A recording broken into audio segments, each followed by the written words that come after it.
Oops. Okay, so it's 1800 on the 18th We're not of invited. July. This is our special study session. We shall call it to order, and I will defer to the city administrator on the first item, which is Foothills Trail Pavilion update and draft MOU. Thank you. I would first like to invite Shayla Miles, the executive director from the Foothills Rails to Trails Coalition. She's joining us virtually on Zoom. I don't know if you can make her larger, Jess. Could have you. Yeah. So I know. It's whoever's talking. Definitely on the Sheen switch, make settings on my laptop. Okay. Because he said I'd have to. If you do the view on that one, though, it should, Go into speaker mode, just in the top corner. whoever's talking or whatever. Yeah, okay, it should work. Shayla, do you want to unmute yourself? Sure. Hello. There you are. Perfect. Thank you. Yeah. So tonight we're bringing forward the memorandum of understanding that would formalize the council's support to relocate the Dock Tape Pavilion. In 2021, there was a resolution that was approved by the city council in support of the pavilion in general. No location was specified at that time, but it was understood that it was going to be located adjacent to the Foothills Trail Museum. Since then, we've received a presentation from the Rails to Trails Coalition wanting to move it adjacent to the capital project, the Foothills Trail parking lot and restroom facility to create more of an established trailhead. And tonight they are going to give us an update on the planning study that they conducted earlier this year. And then we will discuss the formal request for the memorandum of understanding for council to take action to formalize that we would like it to be located at the new location. So Shayla, do you want to go ahead and give us an update? Yeah, sure. Thanks, Courtney. And good evening, everyone. Bear with me. I'm a little under the weather. I have a 2-year-old who enjoys getting me sick. So just bear with me. So yeah, and really, I'm just excited to be here and share the results of kind of what's become just, I think, in and of itself, sort of its own movement, and funders are really excited about it. So I'm excited to share with you the results of the study, as well as a few more things that we've been up to. So I'll start with the study. So in March through June, the Foothills Coalition conducted a planning study really to assess the potential community support for the Foothills Historical Pavilion, Dock Tape Plaza. That's sort of the long form name we've been using. And the board received, the board of the coalition received the results of this study on June 8th. And voted to proceed with a capital campaign to raise $325,000, which would fund both the Pavilion Plaza and then cover the costs of that campaign. In the study, we interviewed and or surveyed community members, business and government leaders, coalition members, and a number of foundations just about the general support of this project, asking them sort of what their thoughts were, and what aspects they feel were really important that might move them to support this project. In total, we heard from 72 people or foundations, and over 80% had a very positive response to this project, essentially saying, yes, you should proceed. We're excited about this, and we might consider giving to this project. The key findings from this study that really are informing our work going forward for the capital campaign we're undertaking are to highlight this Pavilion Plaza as really a larger public-private partnership between the coalition and the city of Buckley to build a new trailhead for the Foothills Trail, right? So looking at it not just as the Dock Tape Pavilion Plaza, but really pulling in the elements of the restrooms that are already there and then the parking lot project into this really wonderful new trailhead in Buckley. Also, other key findings that will inform our campaign really are to clarify how this Pavilion Plaza fits into the Foothills Coalition mission, and also to really highlight the economic development benefits of this undertaking. That is, funders really were interested in the fact that this new trailhead might help bring more visitors to Buckley and encourage them to stop and explore the town as well. So those are really the highlights of the study. And I'll just add a few more things because we haven't stopped there. So in addition to securing over $85,000 in funding before we launched the feasibility study in March, Since June, the coalition has raised another $10,000 from individuals and applied for $65,000 in support from 3 different foundations identified in the study. And we have many more foundations to go. And this does not include the $50,000 grant we recently submitted that we have pledged to gift to the city for the parking lot. So that's separate. So there's a lot of funding out there and a lot of funders that are very interested in this project. And so we've been really hard at work on those applications. And then in the coming months, in addition to continuing to work on fundraising, the coalition plans to assemble a small committee to work with our design firm, Bruce Dees and Associates, on the design of the Pavilion Plaza with a particular focus on the interpretive and wayfinding signage in the pavilion. So the historical elements, telling the story of Doc Tate, how we're going to do that, what wayfinding elements we need in terms of maps and other educational aspects, all of that we really want community input, and we'll also solicit community input from our partners, you all at the city, and we're really excited about that. And yeah, I'll just say that I'm very excited about this partnership. So are our funders for this future trailhead and the Pavilion Plaza project. And I'll end my remarks. And Courtney, I don't know if you want to open it up to questions or if you have other things. So I'll turn it back to you. Thank you, Shayla. Just circling back quickly to the MOU before you, the draft MOU.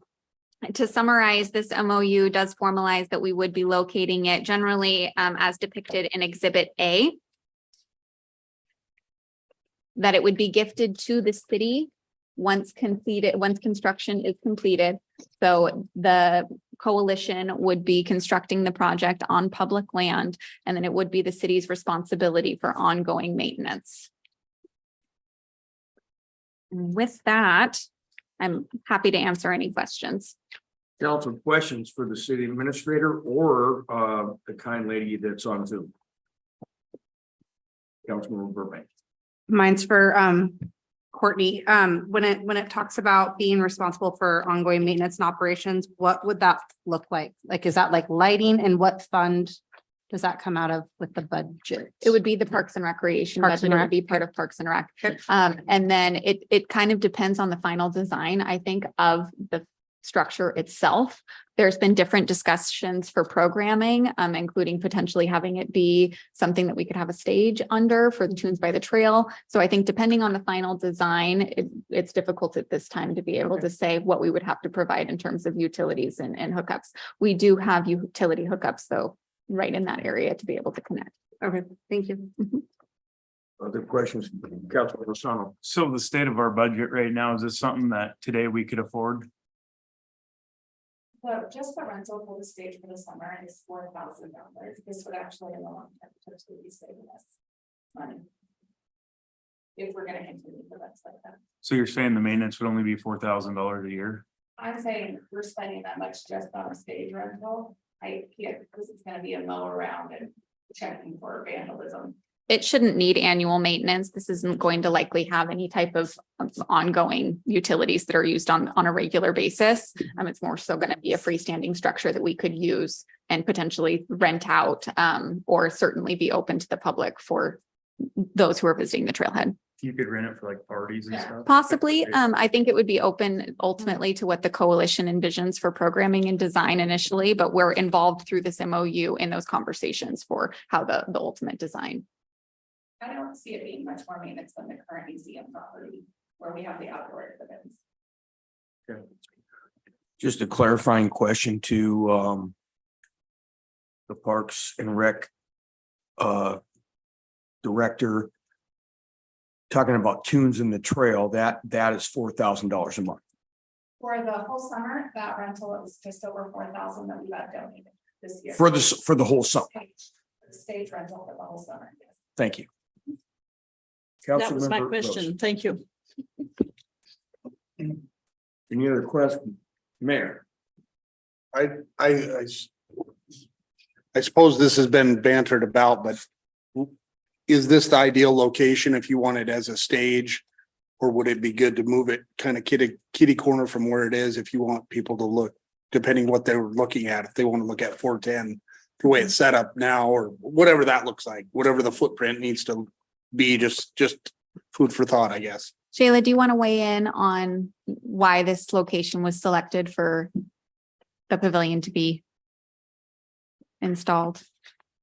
Yeah, and actually, I believe the current exhibit that you all have in your packet, I believe that sort of had a potential like stage in mind. So folks, yes, would be looking out at 410, but it gives a lot of space options. For us, the coalition, we're not our mission isn't to provide musical opportunities for Buckley residents, right? Our mission is really trails focused. And so from our perspective, having it, you know, right across the way from the trailhead, or excuse me, from the parking lot really makes sense from the purposes of trailhead use. So for example, in the rain, people getting out of their car and meeting up with people or getting on their bikes, that location of the structure itself makes the best sense.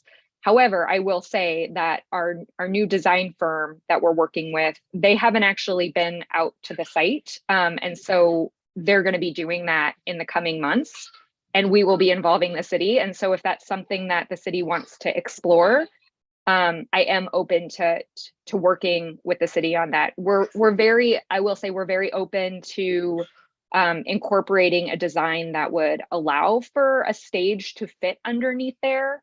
We want this to be a beneficial project, but that's not, I'll just say again, that's not like the main purpose or the only thing in our minds. I hope that answered your question. So to summarize, the coalition would be open to potentially having the location shift slightly, maybe to the other side of Jefferson Street, depending on the outcome of the meetings with the design group. Yeah, and again, just keeping in mind the main goal and function of this is to serve as, you know, an access point for people to use the trail, as well as a gathering space for trail usage. Perfect. Thank you, Shayla. Oh, okay.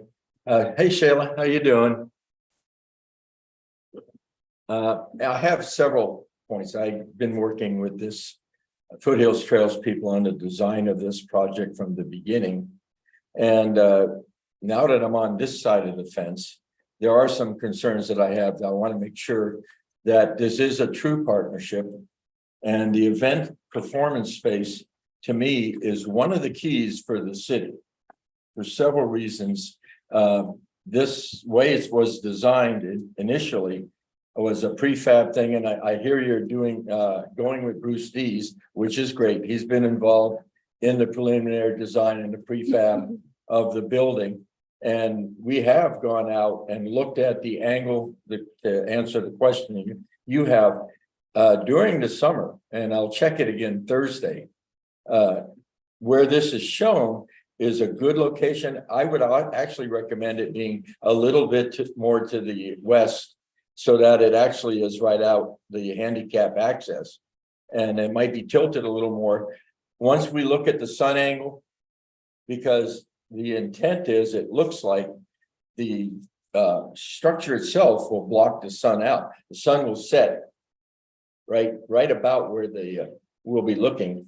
And the beautiful thing about this is any performers or anybody in that pavilion, if you go out there and stand and look to the southeast, you're looking at Mount Rainier. And anybody who's having a gathering there or whatever would have this framed picture of Mount Rainier framed by two big firs. So I would recommend you do that. There's a couple things in the MOU that I'm concerned about, and that is if this is a partnership, that we should be involved in the design review all along. And right now, the only time we get to review it is final approval. And that's too late to make any changes if we need something for performance and events, the reptile shows and all that we use. So I think we need to be involved earlier. I think if we looked at, if any of us have been to Allen York Park, you need 16 to 18 inches at that base elevation. It's not a lot of cost, and it may be something that is countered by the lack of rental that we have to pay in the future. And I think that's important that we have that in there. It is mentioned in the MOU, events and performance. but it's not saying how you're going to accommodate that. So I think as a partner, the city needs to be involved in those design elements that serve the city. Because if we don't have this, we have to go to a rental or construct a performance thing. So it makes sense. It's a win-win for both groups. And so I just want to say that the one change in the thing is that in Article 1.1, that we are involved in the design process and periodic review, so that we don't get to the end of a design and then have to, don't get what we need or have to make substantial changes that we may be liable for at the end. Does that make sense to everybody? And I'd like to see, because we are going to be taking care of this and we're going to maintain it for the future. So we should have some benefit that is more than just a historical display. So while that's not the Foothills group goal, I think it's a shared goal for us. And I do see other groups accessing this. The jazz band that plays in Enumclaw, they're always looking for a venue. And again, it's another free thing for our people to attend and enjoy. There was one other thing. Can I real quick speak to that? So I'm definitely open, and again have said that, that the city will be involved in the design process. I really want to make it clear that if we do tweak the language about, the city having more of a say in the design process, that we would then articulate really the fundamental goals of this structure, because it is a partnership, and we see it as, and our funders see it as a partnership for a trailhead, but not a partnership for a music venue. And so that's not part of our mission. And again, we're very open to providing, working with the city to providing a design that will accommodate that. Because we heard that in the study, but most frequently we heard the importance for accessing the trail, for wayfinding, for the feeling of like belonging and place and a sense of safety, for maps, for important information about weather or trail closures or other hazards. I mean, that was by far and away more what we heard in the study. And so I just, again, want to make it really clear that this is a Foothills Coalition, driven structure, and we need to keep in mind the fundamental goals and mission of the Foothills Coalition. And I would remind you that the fundamental goals of your partner should be considered. And while it's not the fundamental goal for a performance venue for the Foothills Group, it is a concern and a need that the city has. So as partners, this is not an insurmountable task. I think we can work together with minor changes, minor inclusions. For instance, a sound system to this pavilion may be something that the city wants to invest in, to have a good sound system there for the events that we have. And again, to me, it's pretty simple, but we need to be involved, and I'll raise my hand to be involved in the review with Bruce Dees. I have a very good relation with Bruce. He worked on the Prairie Line Trail at UWT. And so I think we're not as at odds with this performance venue as people may think, but it's something that if we don't capture the need now, it will be lost. And once we lose that, for instance, once the decision's made that there's no height to the pavilion to where you can't have people sitting and watching a show, then we've lost that opportunity. And then we're duplicating our efforts, and it is on our property. So I just want to remind folks, this is a partnership. I understand the goals of the coalition, but we have our goals. And I think in talking to Aaron, I think our goals are to have an event and performance venue. So let's be clear about it up front, that this is something that the city wants. And I think they're not mutually exclusive. That makes sense, to everybody? To summarize the conversation thus far, right now, we're looking for clarification that the council generally supports the location of the facility.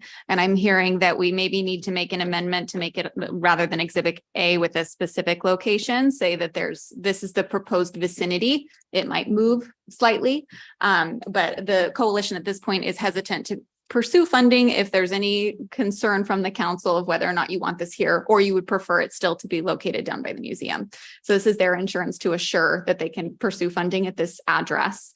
And then further, and I've worked with Shayla pretty closely over the last couple of months, just adding some language in that 1.1 that the city will be included just generally in those design meetings to provide feedback, and that will keep the council informed. Comments from the council? Councilmember Asano. Would there be any grants or anything we could go after just to build it ourselves for the structure? There's always But grants use to build ourselves? facilities. There's always grants to build facilities. I think that this truly is a gift from the coalition. But as the pros planning, which is the next item on our agenda, yes, if there was a certain type of facility that you would like to have constructed and included in our parks programming, we absolutely can go for grants. And that's what we're proposing to do in the future. And I would also just add, being a grant writer myself, that a grants process is going to absolutely require that you do have that pros plan, which is why it's so important. And I'm really excited that I get to be in this session with the pros plan conversation, because that soliciting of community input and having that plan is going to tell funders that you've really thought about the long-term implications of whatever kind of singular project that you're applying for grants. And I'll also just say that one of the major costs of this campaign is the actual labor, woman hours in this case, not man hours, woman hours it's going to take to write those grants. That is a certain set of expertise. And so, I think about $20,000 of the money that we're trying to raise is actually, to fund those grant writing applications. One other comment on the MOU, if I can. I'll put my Foothills hat on now. And in Article 2, Item 1, the city shall assume ownership rights and responsibilities for the pavilion, including maintenance, and that should also say insurance. That facility being the city's facility, we have to insure it. It will not be the Foothills group insuring it after it's turned over. That makes sense to you, Shayla? Yeah, I believe, Courtney, the insurance is addressed later on in the document. Is that correct? I'm looking for it, but I haven't found it yet. If it isn't, it will be. I didn't see Yeah. it, so that's why I mentioned it. So basically, it's turned over to us. We Yeah. maintain it, we insure it, we Yeah. take care of it. Now, the only other sticky point, Shayla, is what happens in the future if it changes use or something, because you donated it to the city. How much do we have to communicate with you for making changes to it? And I don't think that's addressed. I would just like to make a point here in this study session. Well, I appreciate Mr. Tremblay's input and his knowledge. He has been appointed to a council position but not been sworn in. Oh, that's good. So I do not believe it is in the interest of this council to have these comments on the record. I know they're on the record now. So I would just ask. Okay, I got you. Thank you. Next Tuesday, it is all systems go. No, I got you. All systems go. Council members, any other questions on this? The presentation from the kind lady on Zoom, the answers city administrator, others have on this. I would just like us to have the ability to look at the direction of what people see that are in attendance, that are there at this pavilion. Do you want to look at 410 or do you want to look at Mount Rainier? Mhm. And again, as Mr. Tremblay stated, when the sun goes down, we know where the sun goes down. So it all has to be looked into. Any other questions before we move on? Statements, nothing. Thank you, Councilmember Osama. So we haven't had the bid back for the trail yet, or the parking lot. What happens when that comes in over budget and we don't build it? I'm just throwing it out there. I'm not saying that. Sure. And I wish I had a crystal ball in order to be able to tell you. That's ultimately a policy decision that you'll have to make at the time. So if that's the case, we still have the other options and alternatives, which would be to downsize the parking lot if you wanted to move forward with a smaller scope, go back to redesign or continue to put the project on hold. And I would just add that the coalition will do everything in our power to help you fund that parking lot, because again, our funders see it as a very crucial component of this project. Is there a name for it yet? I The know Dock Tape Pavilion or the Foothills Trail? the pavilion, but Plaza. there was a Buckley Station. Is that gone? I mean, we're very open to whatever the kind of the whole trailhead is called. You know, the Pavilion Plaza has been, you know, the working title has been the Foothills Historical Pavilion, Dock Tape Plaza. But if you wanted to call the whole trailhead Buckley Station, that's totally fine. For us, the important thing is the Pavilion Plaza acknowledges and honors Dock Tape. But again, this whole trailhead project we see as a gift to the city in our partnership with the city. So yeah, you guys could name it whatever you want, as far as I'm concerned, as long as the pavilion maintains the Dock Tate name. I would state that it is Dock Tate's Pavilion at Buckley Station. We'll keep that in mind as we move forward. And like I said, none of this is going to happen in isolation without you. You know, we're going to get our first meeting, in-person meeting with Bruce Dees, and we'll invite members of the city, and you can select who you want to come, and I'll be in touch with Courtney about that. So Anything else from the council?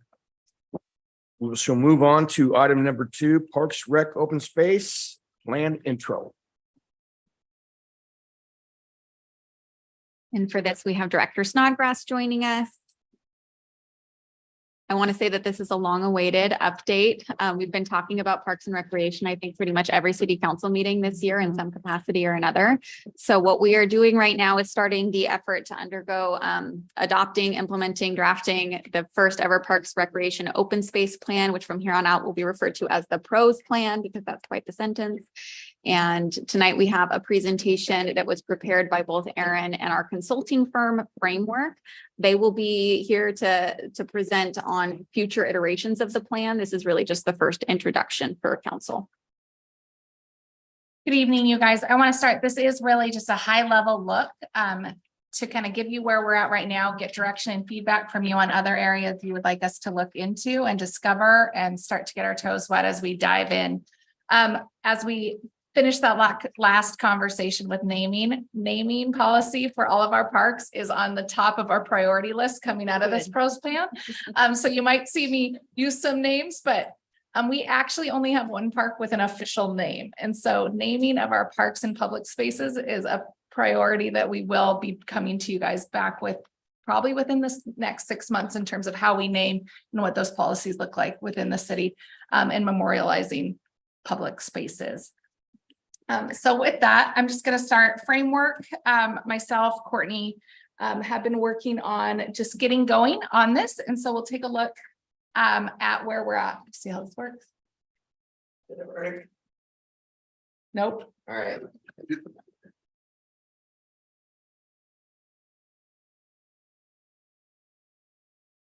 Okay. We start just with our key project goals, and right off the bat is developing a PROS plan and a comp plan that really meet compliance with the different agencies and that carry grants for us, along with the state requirements. For us, really finishing this project by the end of January is very important. So we are ready to go for the next round of RCO funding to help us sustain and build Miller Park and keep that project rolling. We want to determine our priorities for park development, not just Miller Park, but throughout the whole system and where we want that system to grow and develop, as well as where we want our maintenance dollars in the future to really be focused as we look at long-term maintenance and rejuvenating parks as things do wear out and time goes by. You'll see on that number 2, we talk about facility inventory and park surveying. When we look at park survey, we're not just looking, parks are our land that we own. Our facility inventory for the city can include things that we don't own and operate. So when we talk about our facility inventory in the city, we're also talking about the ball fields the school district owns. There's a walking track. There's some private neighborhood parks, we would call private parks, that are run by HOAs. Those are still in our inventory. And especially when we look at the other side of 410, there is no city park, but if anyone lives on that side, you know, Wickersham is probably one of the busiest spaces for kids to play in town. Though that's more of an inventory. So we know how kids are accessing and families are accessing land that is shared, but it's not in our park survey. And we'd still see a need for parks in that zone as we go through it. So as we do that, we'll be looking at our levels of service, and we'll probably be coming back to you guys with a proposal for what our statistics of levels of service and what you guys deem is important. There's different models that we can use to determine what we want to present to our public and what we want to look at and what our standard we want to hold ourselves to. So we'll be working with the consultants to narrow that down, bringing those back to you guys before the plan is finalized. And then we'll be going through publishing the pros plan to meet all the requirements. And then from there, we'll use the pros plan to develop the parks element in the comp plan. So the city's big comp plan, this is a separate side binder, if you want to picture it on a shelf, but we're going to use it. Pros plan is separate from the comp plan. We'll have a parks element in the larger comprehensive plan. Next one. Okay, this is our proposed project schedule, just to give you guys an idea. I'm not going to go through it all mound by mound, but I do want to point out that I just mentioned the level of needs and assessment. I'll probably want to come back very briefly in late September, early October, give you a review of how our survey went, and then also talk about those levels of service as we develop our first draft of the comp plan. And that is not on this calendar, but that's where we're at. We're currently doing finishing up the facilities inventory. Most of the parks audit summary is done, and we're just beginning, which was in your packet, very, very rough draft of what our park survey will look like. And we'll talk a little bit more about that and what we want to get out that and what you guys want to learn from the constituents about our park system and where we should go with it. Any questions on that beautiful calendar? Okay, the project map is really our park space and public land map. As you look at it right now, you have to really have your glasses on with some of the small streets, but you'll see our public parks are really focused right now along the trail and the corridor of 410. The bright green being those spaces I mentioned earlier that they do provide a service to our community, but they're not public parks. The mini parks, we have the Elk Heights and Mountain View marked as mini parks, but those really are public park spaces where we have the small community garden and the small playground there at the bottom of Elk Heights. And then you'll also see a couple private parks in Perkins Prairie. And I think there's also one over in, that's not on this map, over kind of behind Elk Ridge on the backside of Copperwood. I forget what that development. Glacier back. Orange is our potential parks. Behind Rose Place, you will see the orange box for Miller Park. And then we also have the area out on the state school property, the farmland, out into the woods back there near the river. And then also down by the river where the bridge is going in, where they have cleared to kind of do the layout for the bridge. There's a great space for a river park or river access park. As well as we have the highlighted area of potential cemetery expansion or where that soccer field that MRFC put in that isn't used. So. And these potential parks are what were identified in the 2015 version of the comprehensive plan. So all of this will still be up for the council's determination of how you would like that land to be used in the future, with the exception of the one adjacent to the new bridge going over the White River. So if I could ask a quick question, because for this popped in my head like 3 days ago when I was out and about. A soccer field along the river Mhm. that the club put in. It's unused space. Correct. Who owns that? The city. We do. The city does. Correct. They put it in. And they abandoned it. But that's our property. Correct. Thanks. Moving on to the next slide. These are just staff and community concerns that have come in up through conversations since I have started. And this is an area where I'd love to hear your guys' input. These are just not necessarily in an order of importance. I will say Miller Park is number one. We left that there, but on some of the others, they could be swapped around. Primarily areas of focus for this parks plan to work through. We'd love to hear other ideas you guys have. Miller Park, we have about 75% of the design done. We want to incorporate some more playground that really brings in what the youth want and kids want, theming it possibly to Buckley, moving forward with that, and then developing our funding and phasing plan. That is something we're currently working on and we want to move forward with. You'll see the area between 410 and River Avenue, our huge park corridor, creating our identities to those park spaces and names, connecting residents on the other side of 410 with recreation space. What does that look like in the long term? Thunderbird Park, not its official name, just what we call it, where the totem pole is. I know we've talked about this in the committee, but the totem pole is reaching the end of its life. How do we replace that with something that is appropriate, and tribal recognition in our community is something we need to identify sooner than later. It is becoming a risk hazard, so we want to put that on our priority list. Again, park identities, foothills trails, possibly even expanding our trail system into some of our other spaces. Revenue generating recreation programs we've talked a lot about. We'll be doing some looks at what is best for our community and some kind of not beyond just what they want, but what can we actually afford and what is not in our current economy that we can make available. And then the riverfront park area, and then programs for adopting to help with maintenance. So any other areas you guys would like to improve, we can talk about, or that you would like focused on, I would love to hear. I will say. Bullet point number 4, in my travels, again, I've noticed. The decay, and we all should be adamant that it needs to be culturally. Correct, and we have 2 tribes. Nearby. And I don't know what the most. Appropriate one would be. Would it be the Muckleshoot? And if they have connections to the First Nation people, or it'd be the Puyallups. And who can carve?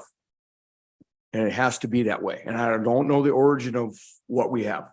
I have no idea, but in this day and age, and it should have been that way then. It needs to be culturally appropriate Yeah, and we in order to be displayed. 100%. Yeah.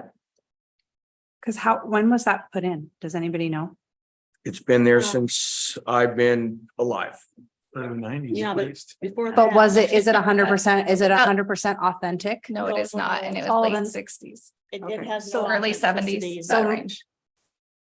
And this is just coming from, I'm putting on a different hat, being a Yeah. teacher and having children in my class that are Yep. Native American, like that needs to be Correct. and be 100% authentic and represent, because the whole point is to represent family crests and clan membership. I mean, that's, And it doesn't represent a local tribe. yeah, okay, all right, And they would appreciate it. yes. They would absolutely Yes. appreciate One the outreach. idea we have had is reaching out first to actually the high school Native American Club. Mhm. Dorothy has a Dorothy, very yep. strong relationship with the local tribes, and helping them get involved in that decision making for that, I think would be a great. That would be a great path. idea. And I there would love for the kids to figure it out. Mhm. Go ahead, Lynn. sorry, jump in here. There are totem carvers, both with the tribe and independent, but I think, as you said, that's a wonderful line to find. That she could find an authentic Mhm. source for the replacement. Other comments on that? I opened a bag of worms, but it's something I feel very No, we all. passionately about. I think the list looks good. Mhm. Um, Number one's number one. Yes. when on number 3, Mhm. with connecting residents south of 410, like what does that mean? Like, what do you mean by that? So there's different things that could mean. Right now, if we were to look at, we take the school district property out of it and say that that's not really ours, that is a total park desert. It is a long walk for any of those Right. kids, plus it's a highway to cross. Right. So is there an opportunity to do some land acquisition down the road if something comes available to then develop a park? Is there ways to create safer walkways to park spaces? Is there a public-private partnership with other landowners that we can then develop a public space, even possibly with the school district, to make that more park-like all the time in the back section? Okay. It's keeping those doors open without limiting us. If it's in our plan that we want to look at acquisition, those grant opportunities can be on. If we don't recognize it, Okay. we could have a door slammed on us at some point in the long processes. Okay. Councilmember Sano. Random thought, the corner park in, is it Jefferson? The open lot that they can't build on, that's always been vacant there. Oh, the Yeah, Chris, you know what I'm talking about towards the well house? one where they demolished? Brad Bourne used to own it. Oh, yeah. But that one lot ain't big enough, that'd be like a perfect spot for a park. You know what I'm talking about? Yeah, we'd have to buy it. Not the emails. Right. We'll find out. I'll agree later on. Okay. Other comments, questions It'd be a good spot. on this presentation from council? We're not quite done. We're not quite done, and that's fine. There is a small survey on the back. You're good there. That's done. In your packet, there Wait, is a there's small more. survey and it is a very draft level, like I said, survey. There's a few things as we got this first draft put together, I started thinking are missing from it already. Including a focus on priorities for our residents if they do want more expansive bike paths or trails, possibly around Rainier School or places we see people exercising and walking regularly in the roadway. So I would love to know if there's other things you guys would like to focus on in the survey and learn from the residents about how they use their public spaces. I know I I'm a can build it. guest, but Mr. Tremblay. I would like to see something included, especially down by the river, for birders and people that wildlife viewing.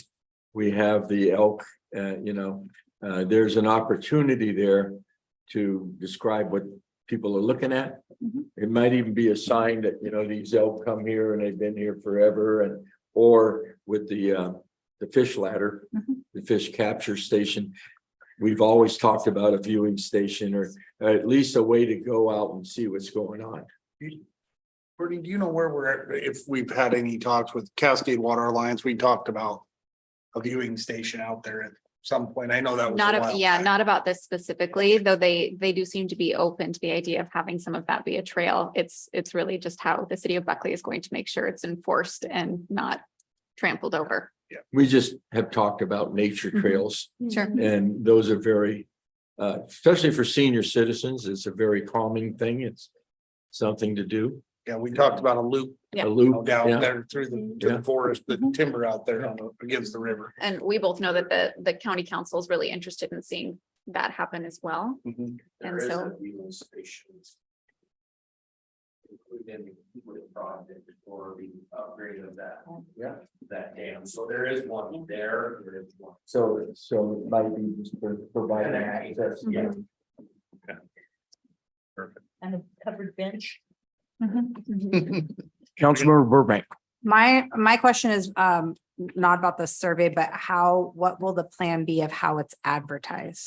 That's great. So we are starting, our goal is to have it ready by the last week of concerts Okay. and run it through mid-September. And the reason for that is we want to hit the summer crowd at the concerts because we know there's a population, hit the people who are outside in the summer. We'll have an electronic and paper versions. And then we're also planning outreach at Elk Ridge, Okay. Beautify Buckley, and then through our other avenues as people come back to their normal patterns of life. We're hoping to hit them in September as Okay. well as while they're on vacation. Okay. Hit 'em twice. Utility billing. And utility billing. I was gonna So say, I was yeah. just trying to think of all the different ways that Yeah. it can be advertised as possible, you know, Yeah. okay. Any other questions from council on this item? That might be something we could tie in with BDA even, Mhm. that different businesses want to have, you know. And we'll have an electronic version and a paper version, so it'll have a scan code people can go to do it on their phone. Okay. Or if they are the paper filler outers, They can just scan. yeah. And the reason we wanted to hit Elkridge is because a high percent live in the footprint of Buckley. And we see such a good turnout from our seniors because they're here and we can get a hold of them and they're in our buildings. We want to make sure those families are represented in our parks plan as Okay. well. I was more thinking because you get people on social media that say everything that they want, right? Yeah. But we need people to actually like voice it in person or write on paper or actually Yeah. take the survey. So, okay. And we do want to keep it condensed so that people aren't tired, like they don't click out of it or they're not really engaging with it, right? It's overwhelming if they click on it and they see there's 47 questions. We want to really Sure. condense and get information we're actually going to use and that be it, not ask, you know, do you like purple slides? Do you want, like, Yes. we need more condensed. Yes. Councilmember Rose. Number I, on, page 2 Mhm. of your survey. That's a generalized statement, I realize, but, is there arts and, artists included in that, in your thinking of that question? Mm. I don't, you know, like, art shows, competitions, so on. Mhm. And someone commented to me, and or tell who it was, that it'd be fun to have some events that are non-musical or not necessarily just for children, but like the best dog in Buckley, you know, and just bring a dog. And then the public gets to vote on it. The city of Waterville has a yard of the month. And they move the sign around, whoever is voted on the nicest yard. I thought that was kind of neat. Yeah. You could have our own corgi races. Yeah. No, it's seriously, Brandon's not here. I lived in a small town and they had one of those. Yeah. And the vet was the judge, the local vet, and he decided that in the middle of it, they had a blue thing ready to hand out to the, you know, best dog. And he put it into categories. He changed the whole way to run it. And he had longest hair, shortest hair. And for pet turtles, it came the quietest turtle. And just some fun things for the little kids. Yeah. And then when they offered the awards, he gave them a great big blue ribbon if they knew that the dog ate and if they fed the dog at home. Things like that. It was just not silly, but just nice enough for small people. And I liked it. I thought it was great. Nothing wrong with having that here. Nothing wrong. The last item I have is a different topic and it's not on your agenda, but it has been brought up a number of times and we've been working on it. I just wanted to give you guys a quick update and get some feedback. We have been looking into what to do with the fountain and its water hazard and the state of the plaques on the front, making sure that we maintain and bring that back to life. Our proposal right now is we can do in our budget without asking for more money or moving things around. We can afford to do this right now, would be to turn the fountain into a planter, leaving the sculpture, putting drain rock in, topsoil, and doing a 4-season planter that we have laid out by some professional gardeners. Work it in with Beautify Buckley so that the community is involved in the development. And then stage 2 would be to move the plaques off the front of the fountain to the back, extending a mason wall so that the mayors are in order and that people can look at them from the trail and they're not just hidden. No one's walking on the front side, right? Yeah. To in between for it, bring them back. And then it's also a spot where we could put a bench. And if people wanted to sit and look at them, it's kind of like a stopping point at that portion of the trail, bringing it to more of a feature. Good idea. In the no naming, we'd like to we'll probably be bringing forth a proposal to call that section of the park, the Mayor's Park, after the fountain to bring attention to it. Keeps the sculptural design and moves it to a less hazard and maintainable function within our budget and means. What would your boundary be for the Van Hoof Vanderhoof, excuse me, Vanderhoof. It's all created by Irene Vanderbilt. And if it's supposed to be Vanderhoof, it's just not any maps, so I apologize. It's, yeah, there's Yeah. nothing over on that side Yeah, that that says would be- anything, so. To me, If- she worked that whole strip. If that needs to be encompassed in that, Main Street's kind of in the boundary that I've seen on maps is why I referenced it that way, so if Bear that's. Fountain and then Vanderhoof. Yeah, if that's incorrect, we could keep that as a section of Mhm, not Vanderhoof and Fountain. just go north and south or east or west or whatever the directional way. That's not a problem. I will say that somebody was reading my mind. Because that's exactly what I had in mind. At the last council meeting, when I asked for Mayor Johnson's thing to be on there, and I know. That fountain that would cost. Yes, a planter, and yes, what Miss Snodgrass said, put the mayors in order along the trail. So nobody has to go around the other side like I do all the time just to look at it. Yeah.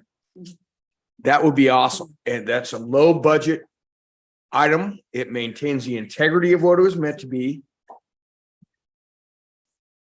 Outstanding in my estimation. Mhm. Anybody else on that? And you can afford that. We can afford it. And I think having it be a part of Beautify Buckley is like it's a good quality project that helps kids and the community understand the history of it as well. So it's engaging. Do you want to give a timeline for Beautify Buckley? Yeah, Beautify Buckley is September 9th. Mhm. I'm really bad with numbers sometimes. September 9th. So we are already Early up and- September. So we're glad you like it. We're 'cause glad you that like would it, be 'cause- The project we'd like to propose. That's one of the main projects we'd like to move forward with. So Well, I'd like to come out and be part of that as well. That will be outstanding. Is that a Saturday? it is Saturday morning, starts at 9 at Veterans Memorial. They'll be advertising to come. We just set up all the outlines today. So that's why this project's here. We priced it out and realized we could no problem fit it in the They same. usually kick it off at City Hall, so. Yeah, we're moving it to Veterans because a lot of the stuff is over there and we had some parking issues last year. So gonna go with Veterans. Anything else from you, kind lady? Nope, that is it. Thank you guys for your time. Appreciate it. Any other questions for her? Thank you for your time. So, given the tradition of a study session, we can go around the table if there's council member comments about anything tonight. Just one, the guests would just like to thank you for allowing me to be a guest and participate on Olympic. Yes, sir. And next Tuesday, it'll be a whole other deal. I got you. No problem. Anything else? Hearing and seeing none, I will say it is 18:53 on the 18th of July. Concludes the Buckley City Council special study session.